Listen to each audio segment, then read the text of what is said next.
Ladies and gentlemen, it was a beautiful day today. I don't know about you, Gunner King, but I was walking down that street on the way to work, head held high, sun shining. I've never been happier. How about you? Mate, it was lovely. I even saw some obviously like where I work, I saw some Facebookers coming in with their Arsenal tops on. I was going to do it as well, and I thought, nah.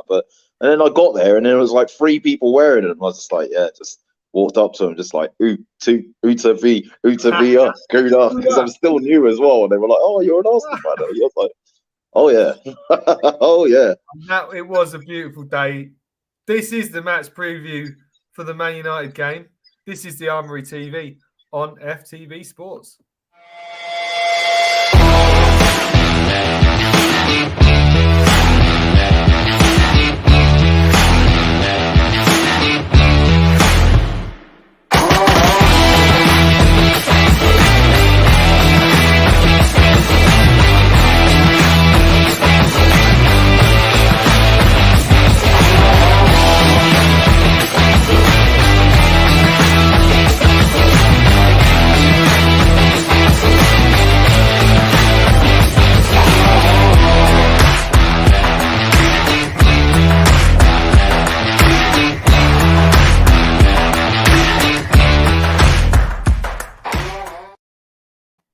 All right. So we should start with a bit about last night. We were on a show together on Tuesday. And at the end of the show, I said, don't worry, lads, we're going to win. I did say 3-0. Well, we got more than 3 goals anyway. And your face was quite amusing. What was the face saying at that? I was just like, well, where is this confidence coming from? But listen, I stand corrected. Yeah, like I will take all the humble pie. And I'll eat it up, man. I don't care, bro. Like, I'd rather be wrong, yeah, and Arsenal win, especially against Chelsea at Stamford Bridge. I got no love loss, when it comes to Chelsea and the way some of their fans carry on, with their European trinkets, acting as if that changes what colour this city is. So yeah, it's just another lesson, another life lesson for them. That I've been saying, yeah, ever since the Romon stuff that's been happening, and with us getting better progressively, I've been saying to them, your 2-decade free hit is over. Enjoy it. It's over. Like, I'm not saying they're not going to continue to be successful, because they will, but so will we. And I'm not talking about FA Cups. We're coming for everything. Yeah, I think yesterday was a sign of what's to come in the future, and you can see it with these youngsters that we've got. In 2 or 3 years, with them developing it the way that they are, it's just not going to be nice for anyone. I'm talking about everyone. I'm not just talking about Chelsea. I'm talking Man City. I'm talking Liverpool. I'm talking Real Madrid. I'm talking Barcelona. I'm talking everyone. We're coming for everyone. And you can see it. So. Chelsea. If Arteta got it wrong against Palace, which I feel like he did, would you say last night that he really did get it right, didn't he? I think he got it right. Yeah, look, I think bringing El Neni back in was massive. He was amazing. Brought that stability back into midfield. A big call not to bring Lacazette back in, who apparently had COVID, and that paid off with the return that we got from Nketiah, not starting Martinelli over Smith Rowe. I think Martinelli's in the system, in terms of what he gives you off the ball pressing, and with the goal threat that he offers. That was a big call. That paid off. Bringing Holding in, putting Ben White a right back. They weren't at their best for the full 90, but to see off and manage the game was very good. But I think special praise for me has to go to Xhaka. Yeah, Xhaka had a great game. As crazy as it sounds, look, as I said, I give credit where it's due. I still can't see past that armband incident. I probably never will. No, but listen, he plays for Arsenal. He wears the cannons above his chest. And if he continues playing like that, then I'm happy. You know, like I think Probably one of his best games this season. He was excellent. He was outstanding. And I think the last mention I want to give is to Saka. Oh, Saka's the boy. Because for me, it goes back to, I've just been on Egal's channel and I've spoken about it, you know, like, you know, in terms of like, it's one thing to miss the penalty, another to suffer the level of racist abuse that he suffered. It's something I feel very strongly about, obviously, with my experiences with it, with my family, you know, like my mother have been disowned for marrying an African man. So for me, he's knocked all of that on the head. I think a lot of players came back from the Euros a little crestfallen, and it showed in their performances. You look at Sancho, you look at Rashford, you look at all Man United players mainly. Yeah, but I think with him, you've seen he is our phoenix. He rises from the ashes. Listen, when we played Tottenham, you could see videos of him coming out of the Seven Sisters Road exit in Finsbury Park singing Saka Let the Country Down. What does he do? Scores and gets an assist in that game. Chelsea fans were doing it when we played him at home at the beginning of the season. He got the last laugh. For him to get the penalty, and Martinelli was due to take it apparently, and he's wrestled the ball off of Martinelli and said, "No, I've won the penalty and I am taking it. It is time to put that demon to bed." His performances throughout the season have shown that he's matured and got stronger from what happened in the summer.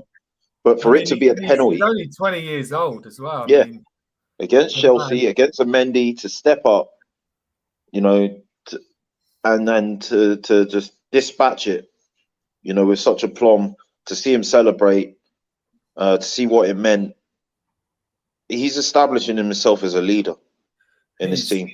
He's just the best. He's just one of the best players to ever put on the shirt already. He's only 20.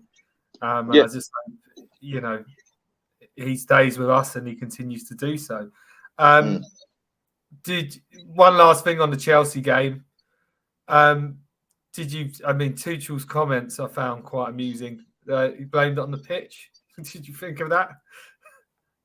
Listen, Chelsea fans, right, and just Chelsea in general, right, and Man United. This is what I'm going to say, yeah. Their fans are the sorest losers. They are the most entitled. I don't want to blanket all of them, because there are some down to earth ones. There are some well-to-do, very good, respectable ones. But the ones that aren't are a bigger majority than in other fan bases, and they stand out with the stuff that they say. You know, like they're never humble in defeat. They're very ungracious, and for him to play the same pitch that we played on is laughable. It's your pitch as well. It's not like they were playing on our pitch. Exactly. So it's your responsibility, yeah, to tend to your garden, quite literally. Yeah. So don't come moaning at us, yeah, when we turn up at your doorstep. We knock on the door, we let ourselves in, we walk up to the fridge and we open it and help ourselves to the food. Because London is ours. And that is our birthright as Arsenal fans. Love it, Gunner King. Love it. That is our birthright. Yeah. True. Don't moan about your pitch. Yeah. Don't moan about they've been saying we played our C team, but then when we've been saying, oh yeah, but when Tierney and Partey got injured, it's clearly affected our performances. They've been calling us excuse merchants. So it's funny. Like they're never consistent with their arguments. Do you know what I mean? They were mugging us off before the game because they were like, "Oh, we're going to get smashed up because they're only holding and you know, all playing," and they all came through and they were just like outstanding. So even Smith Rowe, some people were saying he shouldn't have started, but hey, I mean, so going into Saturday, and Canis says, "Evening, guys. Hello, Canis, mate. Good to see you." The one thing I'm thinking going into this game is it doesn't really matter with United Arsenal.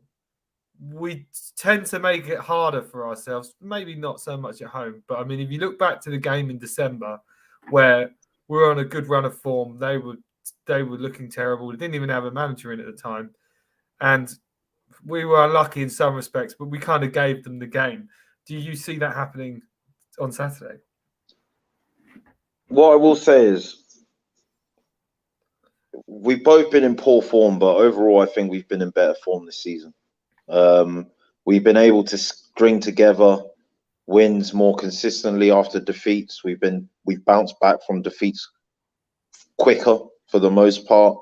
A system, a pattern, a style of play is more cohesive. We might not have the quality of players that they have in the likes of Ronaldo and Pogba and Bruno and De Gea.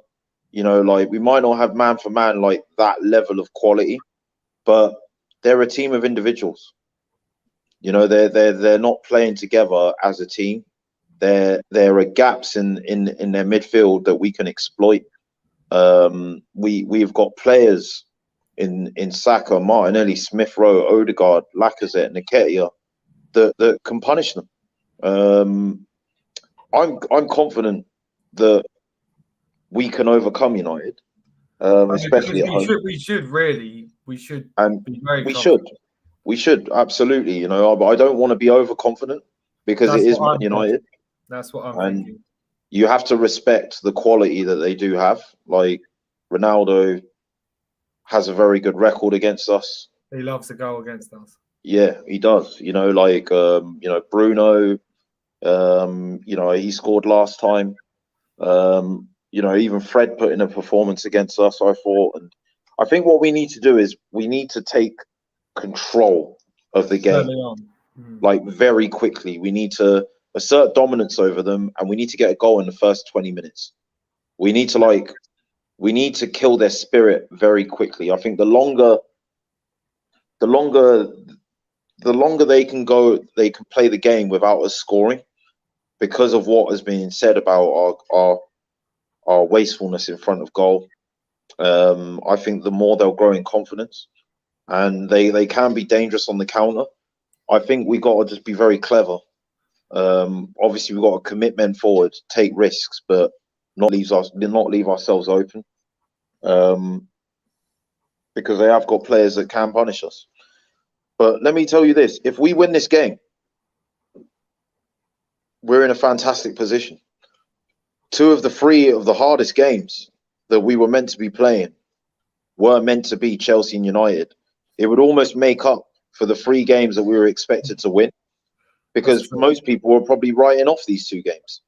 So it kind of, you can see we're level on points with Tottenham now, having played the same amount of games. There's a big goal difference gap there as well. So if we do win, I'd like to see us get a couple on the score sheet. And I think the way Maguire is playing at the moment, the way their defence is looking at the moment, we should be looking to win comfortably.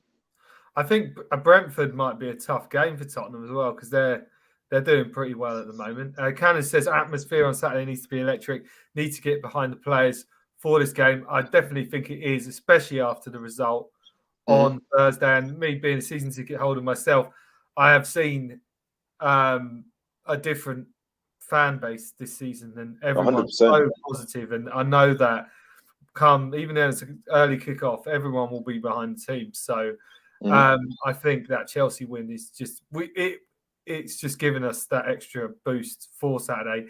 Do you see a similar tactic? Do you think it will start with the because he started with 5 against Chelsea and then he switched it to the 4 because it wasn't really working? Do you think he'll start with the 4 at the back? I'm confident in what he will do. I think he might consider the 5 purely because of the personnel that's available.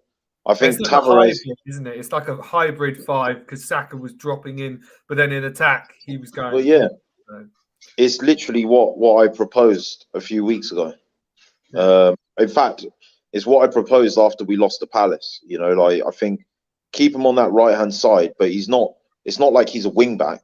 He's an auxiliary midfielder, and then Ben White shuffles over when we've got the ball and becomes the fullback, and Saka's just this extra winger, you know, like just causing well, not a winger. He's inverting himself to get into midfield and get into the box and get into shooting or positions where he can cut the ball back to players that are able to get their shots on goal.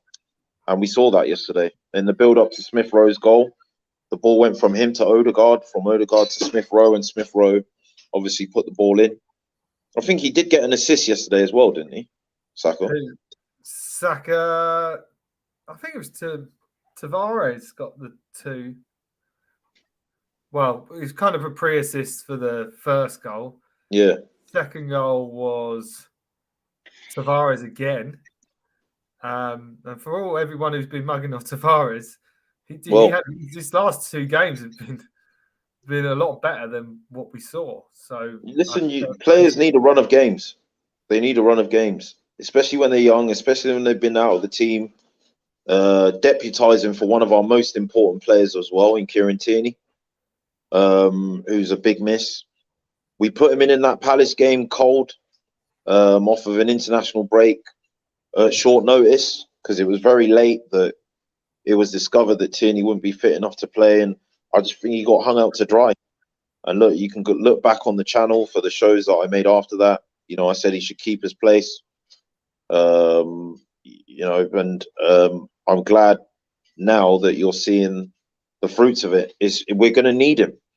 We can't be putting Xhaka at left back because our midfield needs Xhaka for the rest of the season. Exactly. We can't. I don't know. I'm not filled with confidence on putting Cedric on the left-hand side as a wing back. I think Tomiyasu might just get through, which I think will dictate what he does with the. If Tomiyasu starts, I think it's a back 4. But the thing is, will he bring him back to start in that game? I think. Well, he was nearly ready. Well, maybe you're right. Maybe he could just bring him on as a sub if we're winning 2-0. But I mean, there's not many games left, so I guess what has he got to lose really? And at least we've got cover on that side with Cedric, who actually, when Cedric came on yesterday, it looked pretty good. I mean, I don't know why he didn't go down when he was brought down by Sarr, because Sarr would have been gone. But I think Chelsea got away with a lot yesterday. They did. But can you believe we got a penalty as well? When was the last time we got a penalty? Lord knows, I can't remember. And I really can't believe that some Chelsea fans and rivals are actually debating whether or not this is a penalty. What is there to debate, man? His hands are all over him. You know what I mean? Like, they're all up the back of him. He was kicking off at us for it. And he, like Saka said, he was holding on to him the whole time. But the agenda's always against us. Always. It doesn't matter. There was 2 VARs. Mason Mount should have been sent off for a start. Should have definitely been off. 2 yellows at least. The second one was horrendous. The second one was a straight red for me. Yeah, I'm not saying he went in with intent, but he went in recklessly. You know, his studs were up at a 45-degree angle, and you see them land like midway up the leg as well. And you see Cedric's ankle actually buckle in the other direction. Had he been moving at a quicker speed, you know, because it was like a shuttle run where it was only a sprint that he had started over like 5 or 6 yards or something. Had he had been running at full tilt for longer than that, he would have broken his ankle 150%. But you know, as we know, we don't get any of these decisions for some. No. Listen, if Xhaka makes that tackle, he faces assault charges today. Yeah. And life imprisonment. A VAR check. Xhaka would just be as soon as it's an English player, one of our poster boys, you know, it's just a slap on the wrist. So I don't really want to hear anyone saying to me that there's not a bias in favour of English players, not just with Mount in general in the Premier League. I will show you a liar, man. There's so many examples of it. But Saka can get kicked lumps out of every game, and then the minute he says, I need more protection, he gets called, you know, by Gerrard, I've got a broken hip and all this stuff. And it's just, I mean, I like it in some ways. The agenda's always against us, but it does get to at some point, you just got to say, I mean, when is it going to go our way? Because like the Xhaka index just proves that 100%.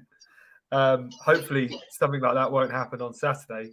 But obviously, these derbies aren't as supercharged as they used to be. And I think if Man United come out and try and play, this is where I think we're better against the bigger teams. This is why I thought Chelsea, it's a good game for us. We're away from home.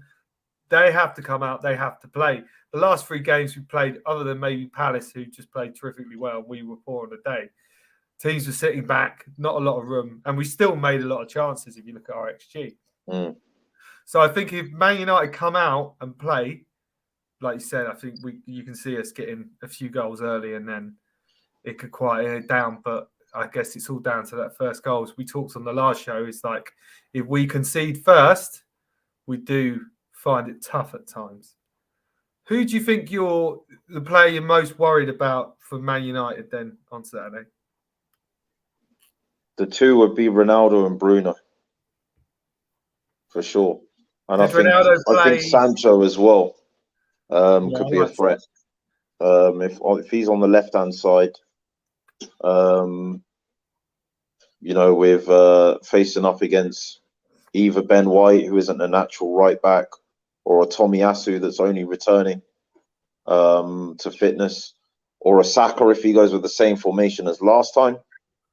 We got to be, and I think maybe that might be why it might be worth actually starting with that 5, with Saka dropping a bit, just so he's able to kind of keep we're kind of able to double up on Sancho, because I think Sancho's coming into, I wouldn't say like electric form, but he is growing in influence in their games.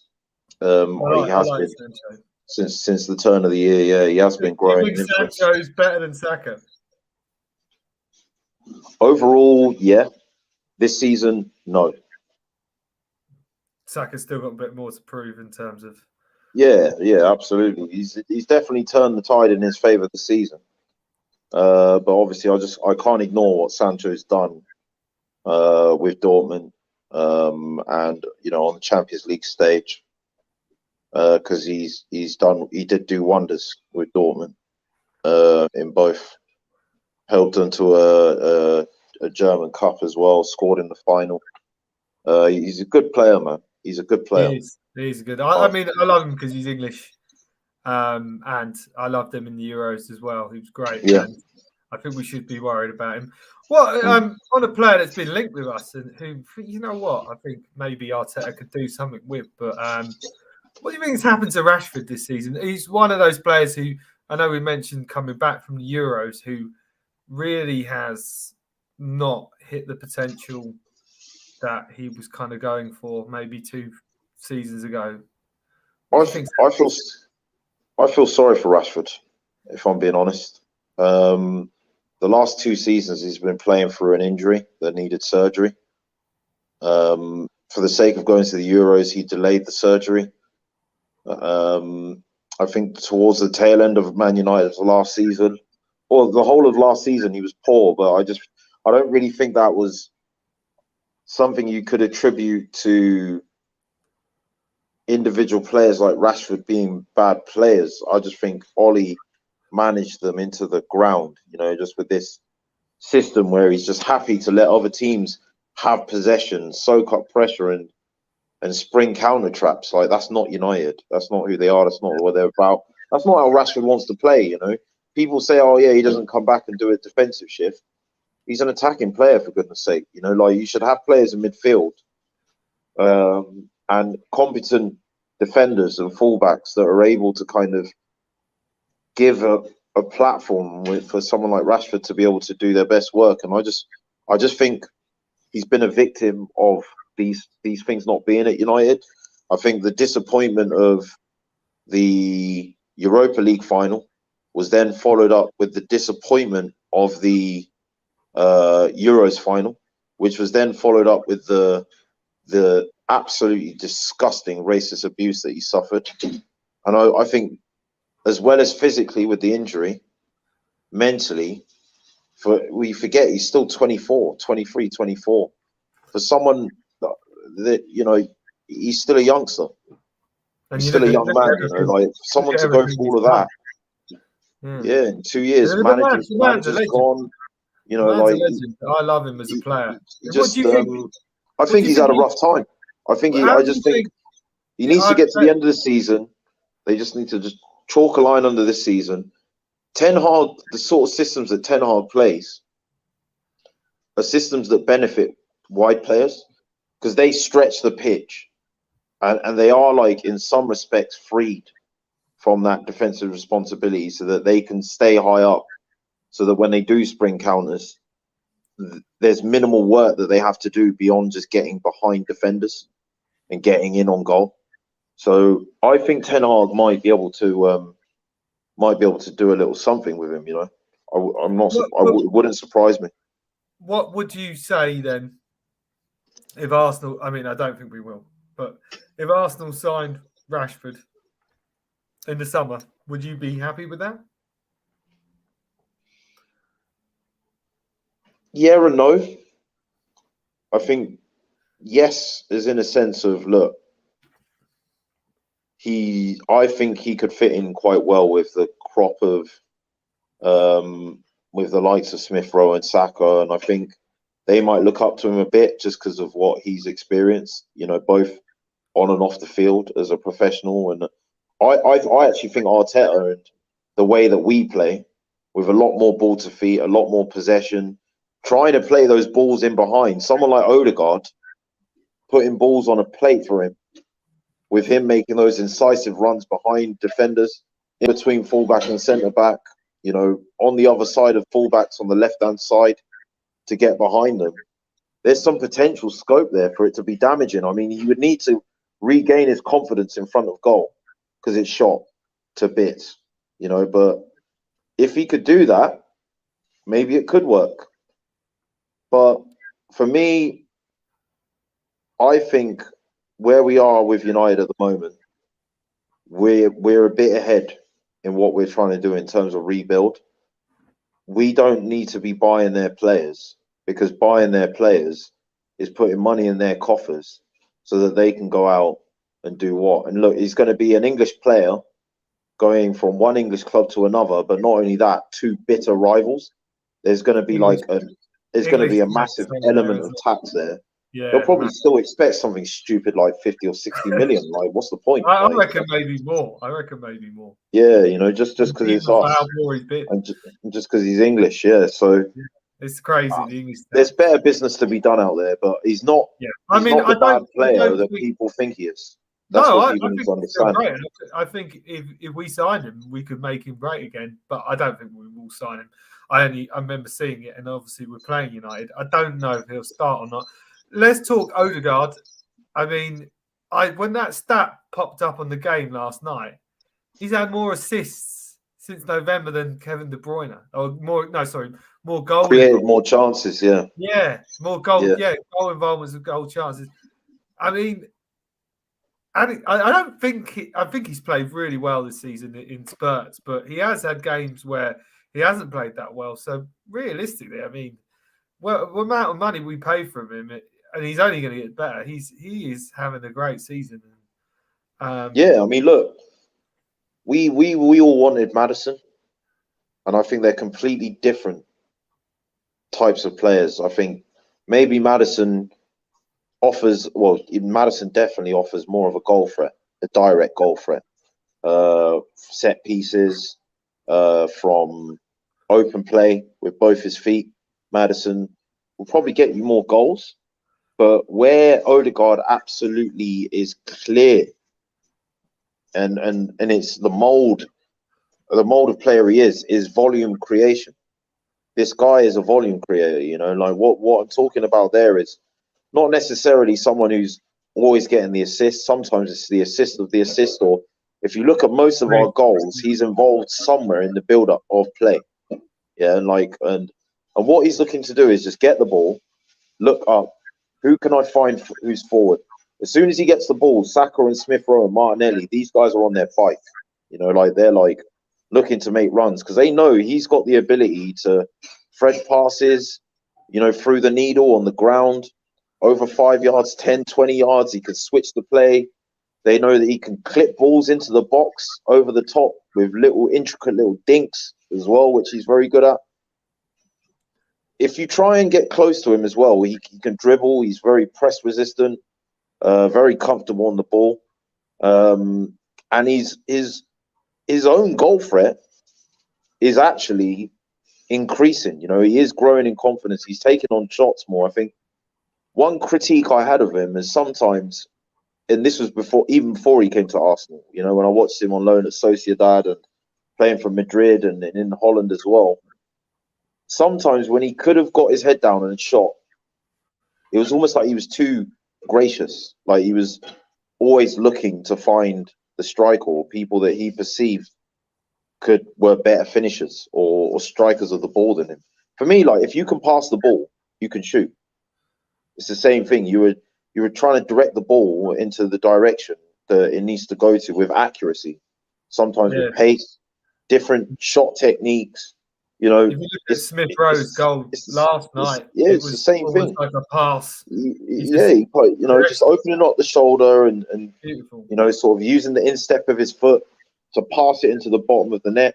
And this is what I'm talking about. I think now Odegaard's making better decisions when he is closer to the box of when to lay it off for people and when to shoot. But also when he lays it off for people, he's looking to get in the box and create you know, space for the person shooting or put himself in a position where he can receive the return pass and get on goal himself as well. So I've been really pleased with him this season because again, you know, when we got him instead of Maddison, when our hopes had been built up, you know, with the expectation Maddison would come, I felt sorry for him, you know, because when he came in, people were like, oh, it's only Odegaard.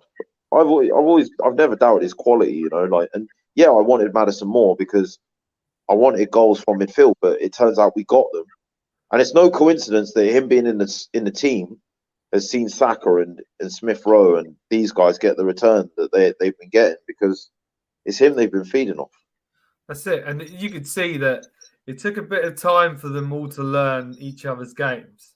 But now they know exactly where it's like the Arsene Wenger old way of every player kind of has that instinct of knowing where they're going to be and what kind of. So, like the best example, I think, for Odegaard, that pass into Smith Rowe, he almost knew that that's how Smith Rowe scored a few goals like that. That's how he likes to approach it. So he didn't, you know, hit it. He just put it perfectly in his path for where he could hit it like that. If he had hit it any other differently, he might have not been able to open up his body and just hit it like that. I think if Odegaard turns up, we have the percentage of chance of winning is just way up there, and you can see that at Palace, Odegaard did not have a good game, and after that, it just didn't work. He just looked knackered from international duty, but it seems like he's got a bit more of a rest there. So, if you were going to say your two most important Arsenal players for Saturday, who would you pick?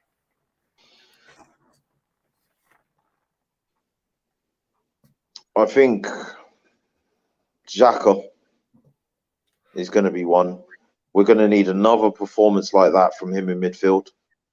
I've always said, whatever game it is, he who controls the midfield controls the game of football. That's just the way I've grown up, you know, like understanding how football works.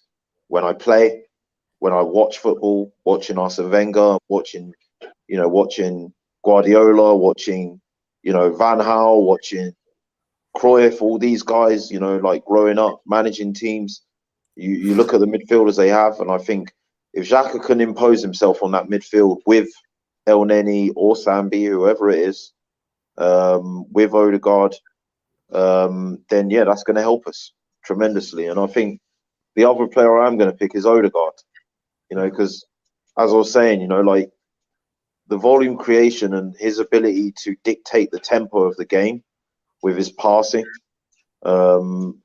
I think, again, if those two are on song, United are going to have a lot of problems. A lot of problems.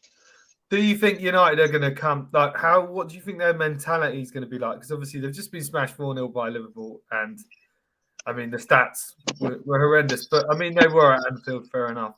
How do you think that Man United will approach this game? They're going to come to win. They've got nothing to lose now. Like at the end of the day, it's win or bust. Let's be clear. Like that's what it is. I think if they lose that game, or even if they fail to win it, they can almost, but not quite, consider themselves out of the top four race with the games in hand that Arsenal and Tottenham have over them.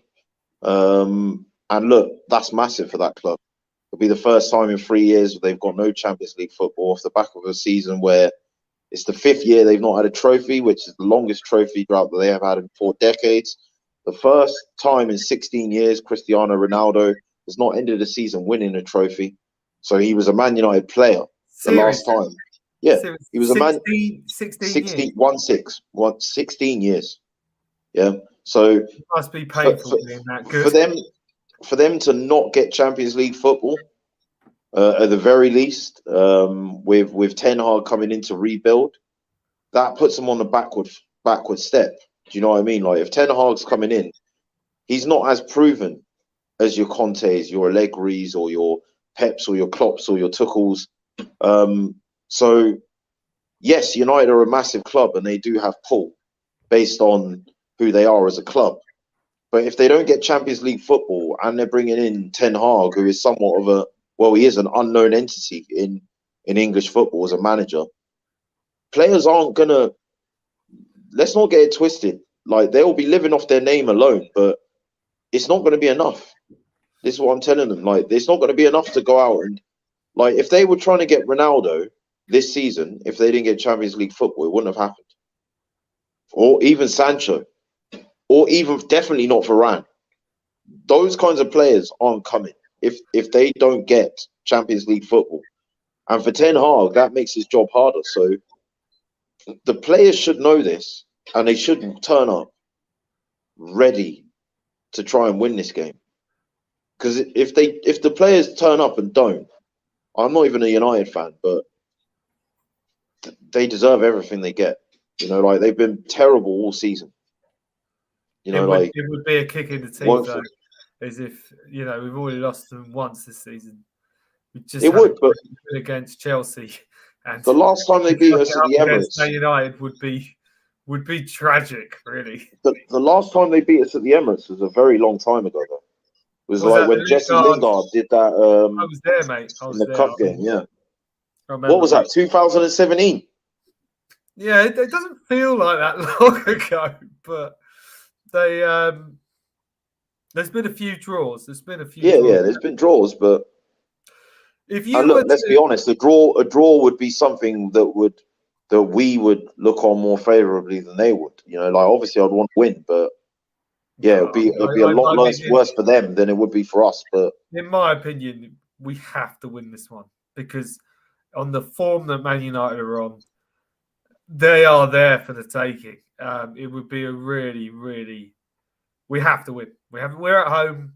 We've just beaten Chelsea. I think we have to win. I think we will, but I think we'll do the Arsenal way and we'll make hard work of it.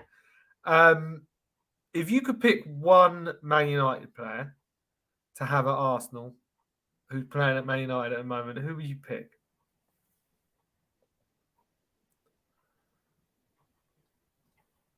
Because I know who I'd pick.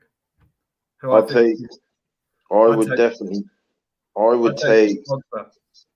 Yeah, I was thinking Pogba. I think he would work well in our system. He'd be amazing. I mean, he would never come to us. I think either him or maybe Phil Jones, Bruno as well. He'd be another one. And then obviously Ronaldo or Sancho. They're the only ones I look at. I think. Not Rashford. I mean, as I said, it would more just be like a meh if we did take him than like.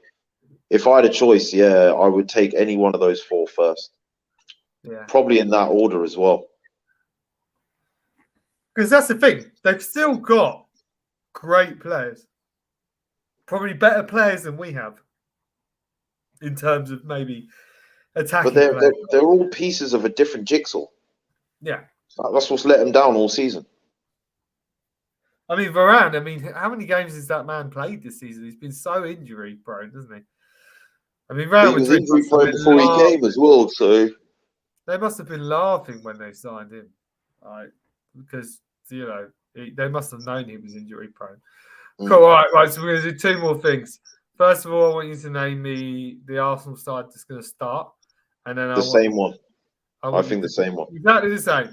Yeah, like if something's not broken, don't fix it. And I think with how after losing 3 games on the bounce and then making some big calls and changing it, and then the guys performing, it's got to be meritocratic, right? People got to keep their places based on how they performed in their last game, not in its entirety, but obviously it's got to be a big part of it. So I think, yeah, you've got to just leave it as is for me. Even if Tomiyasu's fit? I would say yes, because I just think to put Tomiyasu in, bring him back, change our shape back to a 4, and say, there you go, deal with Sancho, deal with Bruno, who's going to drop into the channels, and deal with Ronaldo, who might as well.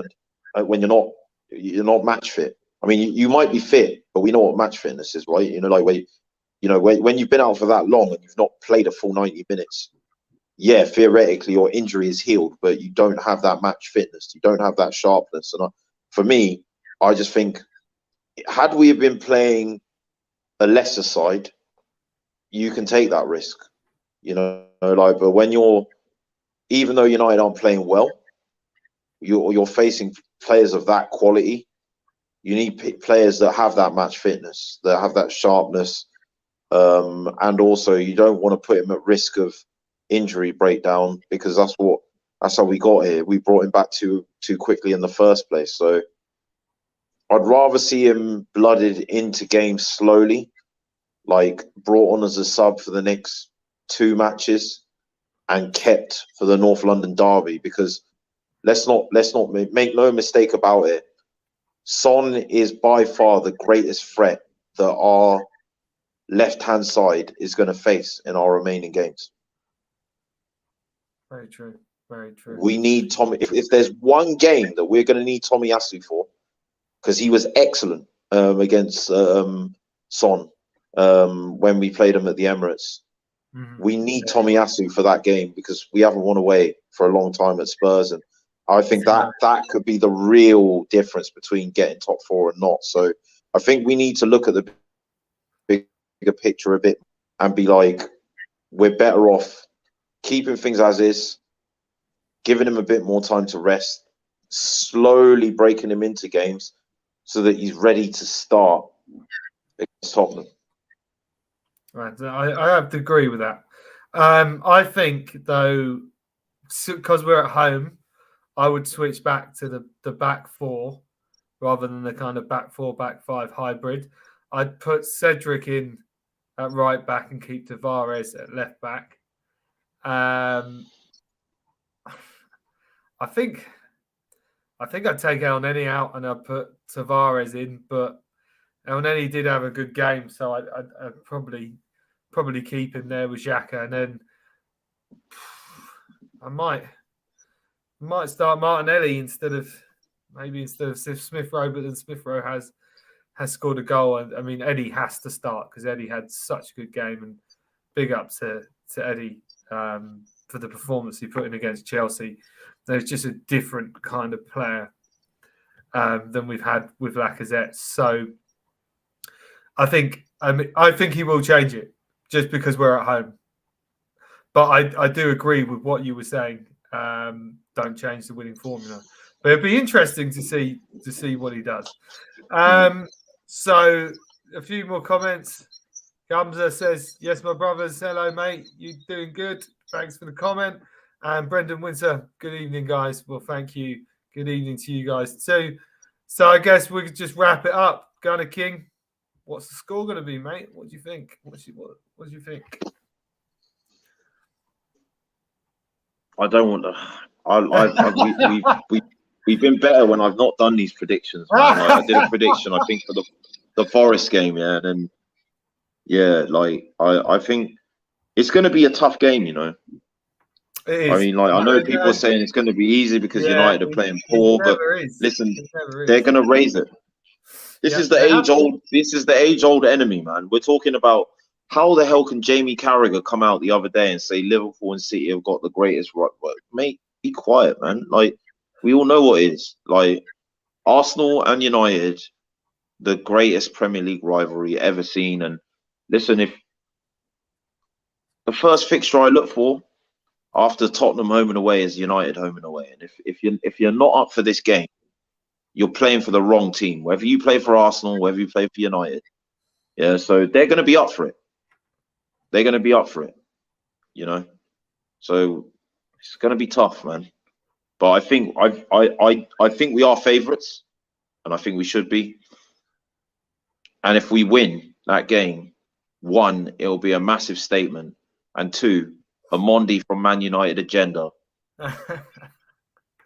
will be no more. This is until what I'm next season, about. Mate. I've never done a watch along before in my entire life, and then the guys who are Man United agenda were like, "Oh, come on the watch along," and I was like, "All right then, yeah, why not? You know, why not?" And I tell you what, that game, I was just. It's just never again. I'm never doing a watch along again. Luckily, I go to a lot of pretty much all the home games, so I don't have to worry about that. But, are you going to the game? Yeah, I'll be going on Saturday. So nice. But you didn't give me a score though. You're not going to give a score. No, I like that. Gums is saying 3-1 United, and that's because when I predict an Arsenal win, we lose. So I predict a loss against Chelsea, and we won. So I'm happy to predict a loss again. There's some serious reverse psychology going on there. Yeah, reverse. I like it, but I don't like reverse juju. I think it's going to be a close one. I'm a gambling man, so I'm gonna give you exactly how I think it's going to go. I think we won't score until the second half, and it'll be a close-knit game, and we'll get a goal in about the 60th minute, and I think we'll get another one. We'll go 2-0 up. And then they'll get one later on, but consolation, I think we'll win 2-1. I hope you're right. I think it will be a tight game, and the whole of the first half is going to be really edgy. But I know that the crowd are going to be behind us, and like you said, and you know the good thing is as well is if you look at the West Ham game, that comes off the back of them playing Frankfurt in the Europa League, so. You know, things could fall in our favour. That's what I'm saying. If Brentford could just get a draw. And it's good. I think it's better. And then Tottenham have to play Liverpool. Yeah. And I think if we can basically if we can end up at least 4 points ahead of Spurs before we play them, so that even if we did lose to Spurs, we still remained ahead of them, then our last games would be Newcastle and Everton. And it would be in our hands. They're the games we're struggling. I prefer the big games, man. It's when we play the crap teams that. No, but I think that's the shot that we have to give ourselves, man. Yeah, no, that's what we need to aim to do. You know, like we need to. I mean, obviously, if they lost against Brentford and Liverpool and we won both of those games, it'll be 6 points. Yeah. And then you could be looking at winning that game at White Hart Lane, securing top 4. And celebrating St. Totteringham's Day for the first time in 6 years at the same time. I'll tell you what. At the same time. I think we're all crapping. That would be fucking awesome. It would be awesome, but I think we're all crapping ourselves about that game. I played all these scenarios out in my head. Do you know what I mean? I had us beating Palace. I had us beating Brighton, Southampton. Then I was like, we'll take a loss to Chelsea. I think. Look, the injuries threw him off, but I think now against Chelsea and even Southampton, we created a lot. I don't know how we didn't get a goal, like more than a goal. You know, like it weren't like, as you said, like we were outplayed. They got a goal and they just shut up shop and they were good at it. And look, they were coming off the back of a big defeat and at home, wanted to kind of prove something. So look, at the end of the day, I think you know, we still got Leeds. We Leeds, still got Newcastle, Everton, West Ham, Man United. We've got six games left. 6 games. 6, yeah. And then we could be back in the Champions League. But it's just comes to the last one. He's highly superstitious and he's had to retire so many shirts and boxes. Arsenal shirts are so expensive. I don't think I could ever retire them. So That's it. That's it. Well, Gunner King, it's been a pleasure, mate, as always. And hopefully see you again soon. And fingers crossed for the boys on Saturday. Let's bring it on and let's crush Armandi's. In fact, let's just crush the Man United agenda's dreams, because they have been saying a lot this season, and it would be very, very sweet for us to have that last laugh. So, guys, if you've been watching, please smash a like, please subscribe. Thank you for all your comments. Namaste, peace and love from the Armory TV on FTV Sports.